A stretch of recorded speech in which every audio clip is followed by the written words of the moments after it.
see example 17. Use De Moivre's theorem to find the square root of this complex number here. And finally, we need to write our answer in standard form a plus bi.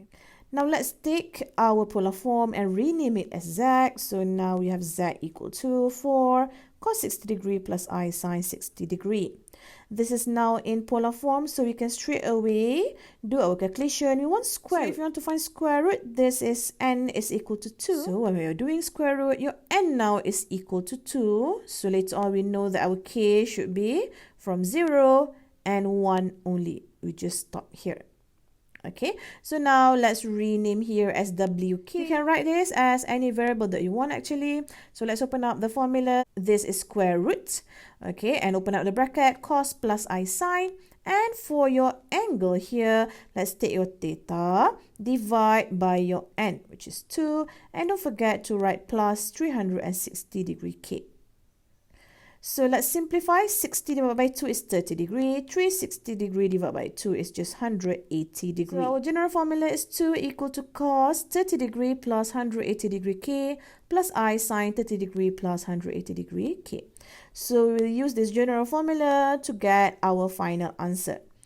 Let's start with k equal to 0. So when k is equal to 0, this is just 0. So our answer is 2 cos 30 degree plus I sine 30 degree. In order to find the standard form, let's open up this using your calculator and then multiply 2 inside. So this is your final answer, sit 3 plus I. For the second one, k is equal to 1. So let's fill it in here. K is equal to 1. And then let's add 30 degree plus 180 degree. That is just 210. 2 cos 210 degree plus I sine 210 degree. And then in order to find the standard form, just use calculator here and here. And then multiply 2 inside. So this is your final answer, minus 3 minus I. So now let's see example 18. Find the fourth root of this expression here, minus 8 plus 8 set 3i. And then use De Moivre's theorem and write the answer in polar form. Now let's take this, minus 8 plus 8 set 3i. So do you realize that this is now in standard form? Okay, so since this is in standard form, we cannot solve this straight away. So what we should do is we need to change this into polar form first. Then we can apply De Moivre's theorem. So as usual, let's catch this. Okay, let's open up your x-axis and y-axis. Let's identify our a and b. Our a is minus 8. Our b is 8 set 3. So this is it. Okay.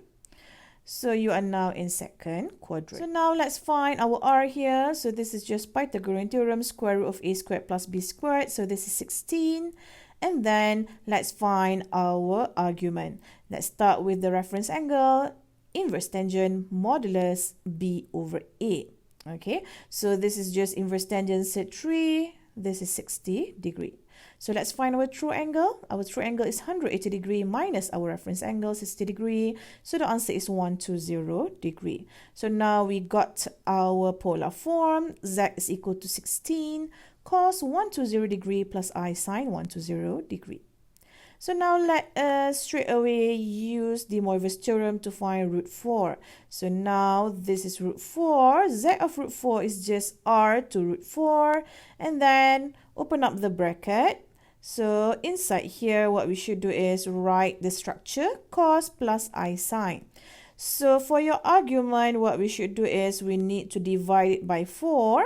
Okay, divide by our n. And don't forget to write plus 360 degree k. Now let's play around with our k. Our k should start with 0 and then we should stop with n minus 1. Since our n is equal to 4, therefore our k is 0, 1, 2, and 3. So we'll stop here. Now let us simplify this. 120 degree divided by 4 is just 30 degree. 360 degree divided by 4, this is 90 degree. So this is the general form of our solution. Now let's open up one by one. K equal to 0, 1, 2, and 3. So our answer for the first one is 2 cos 30 degree plus I sine 30 degree. For the second one is 2 cos 120 degree plus I sine 120 degree. For k is equal to 2, it is 2 cos 210 degree plus I sine 210 degree. And when we substitute k is equal to 3, we'll get 2 cos 300 degree plus I sine 300 degree. So we'll stop here, and the argument is just nice. It wouldn't be less than 0 and won't be exceeding 360 degree because the formula have guarded the argument for us, k starting from 0, and we should start at n minus 1. So this is our final answer.